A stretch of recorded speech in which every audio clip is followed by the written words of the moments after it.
mapagnilay. So, gawin yun. Or sa travel, iba-iba tayo guys. Okay?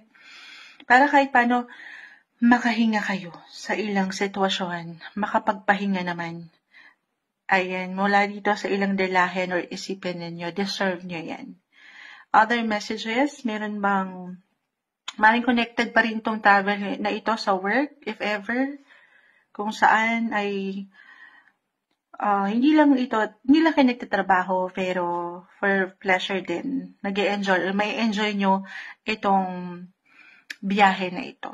Gusto nyo yun. Or meron talaga kayo inaayos, inaasikaso pagdating sa ilang dokumento abroad. Bakit ganun yun? Kasi si Temperance card, yung energy in Sagittarius, travel sign, the Fool.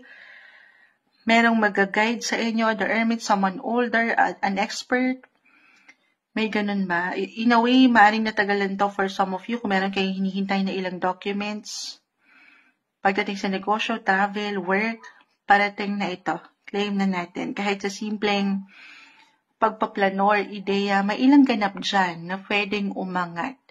Or may ilang plans ba kayo pagdating sa pamilya, the Four of Wands, or someone na nakatatanda, meron kayong inaasikaso, inaayos, sinatrabaho, exciting event, plans in regards to your loved one.